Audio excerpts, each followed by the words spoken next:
Very good afternoon, friends. From July 2025 return filing period, major amendments are there in the GST compliances which could have a revenue implication for you going forward as a taxpayer.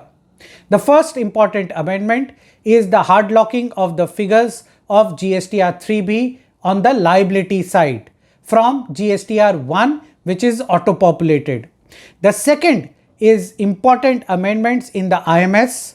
While IMS is not mandatory, but it is already implemented, and during assessment it is sure that IMS would be taken into account for assessments going forward. So first is the hard locking of the liability figures in GSTR-3B from GSTR-1, which is auto-populated. You all know that the liability portion of GSTR-3B in table 3.1 of GSTR-3B is already auto-populated from GSTR-1. But now for the return period July 2025, it will also be hard locked. That is, to amend the liability portion in GSTR-3B, you need to amend the GSTR-1 through GSTR-1A.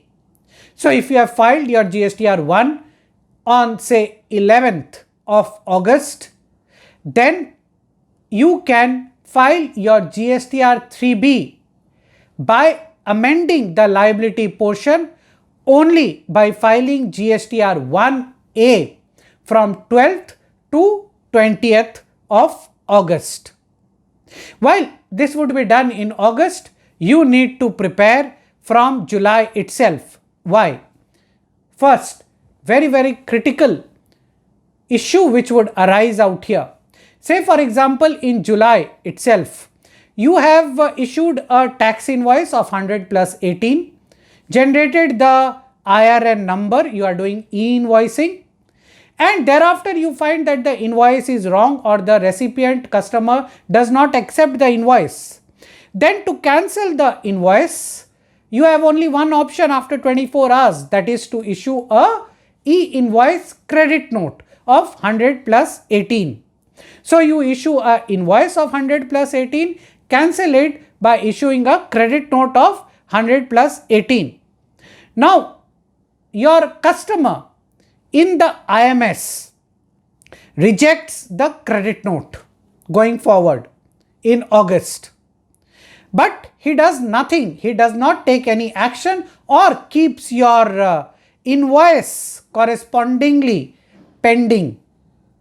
So your GSTR-3B would show a liability for rejection of the credit note, but your liability which you have already disclosed for the invoice, that would not be reduced.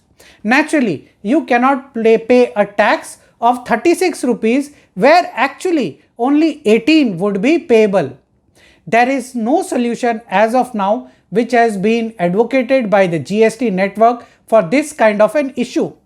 So what do?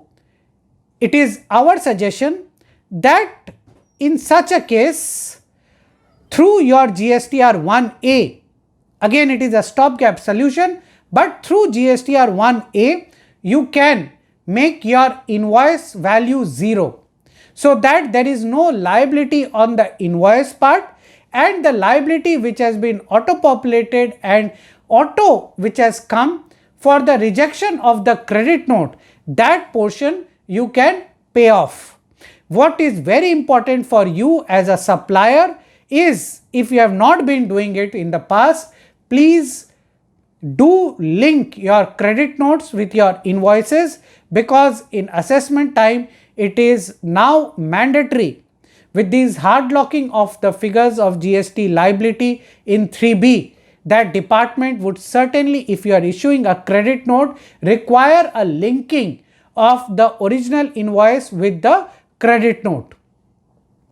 Again, it is very important that in case whatever amendments you make in GSTR-1A which reduces your GST liability, that is, in case you reduce the value of your invoice through GSTR-1A or increase the value of your GST credit note which you as a supplier are issuing through GST-1A, then during assessments a question would be asked and that must be kept ready.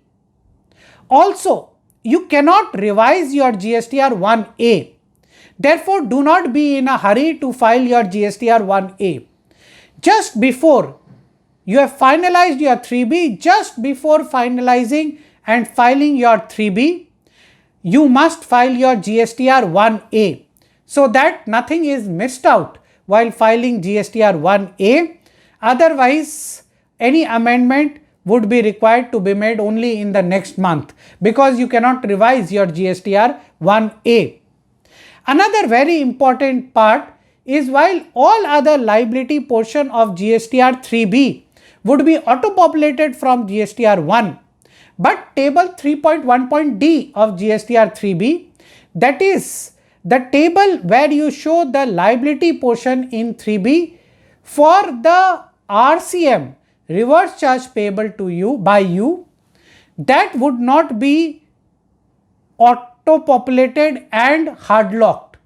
So, in case you have a liability for a service which you have received from an unregistered supplier, say for example an unregistered transporter, then you can make an amendment in your table 3.1.d of GSTR-3B and pay off the RCM accordingly.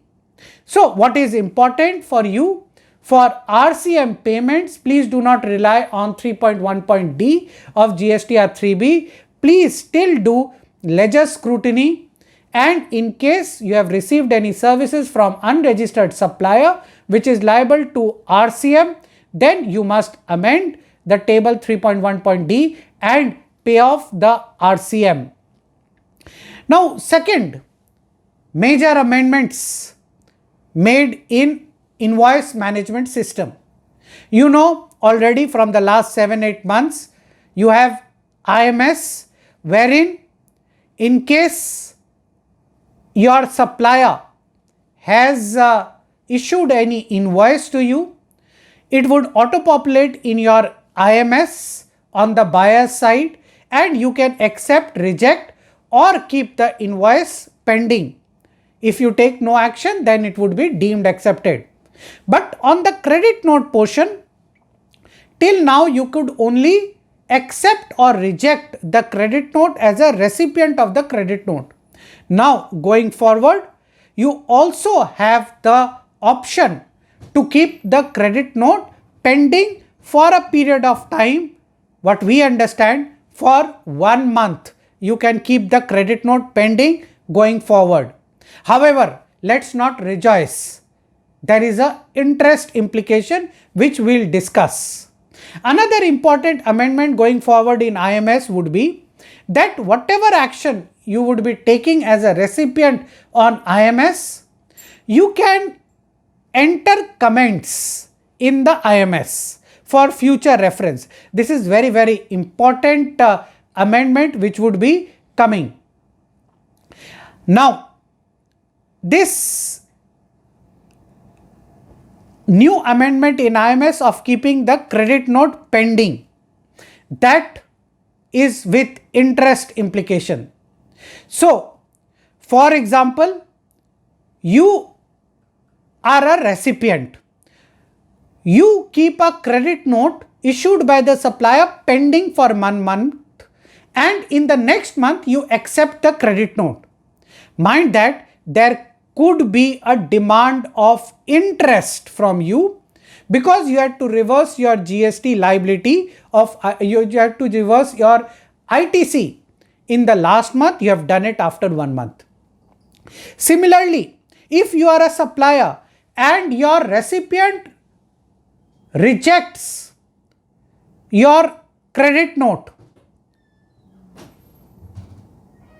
or your recipient rejects your credit note in the next month, then in the next month you may have to pay off the liability with interest, because you may had to pay the output tax liability correspondingly in the last month, but you are paying it in after 1 month. Although your recipient has rejected after 1 month, you may be required to pay off the interest going forward. So, credit notes are very, very important. Once this IMS becomes mandatory, even now, even when IMS is not mandatory, the taxpayers should be very precise with the credit notes they are issuing, and more important, what action is being taken by their customers on the credit notes which they are issuing. So what we would suggest is that you issue a informative file to your customers, recipients, for the credit notes which you are going to issue in the month going forward. Similarly, ask your suppliers to create a visibility of the credit notes which they are going to issue, so that no untoward action is taken on the credit notes. Another very important point, friends, before you issue or file your GSTR-3B, please see the action which is taken by the counterparty customers on their IMS, which may have implications for you. So for example, you have issued your GSTR-1, filed your GSTR-1 on 11th, you are going to file your GSTR-3B on 19th, but between 11th to 19th, your recipients have taken certain action on their IMS, which is going to have an implication on your GSTR-3B. Say they have rejected a credit note. Then before filing your 3B, please compulsorily see your IMS. And in case you need to make any changes in the 3B, please do make. Otherwise, if such implications changes you take action in the next month, then there could be a interest implication at the time of assessment.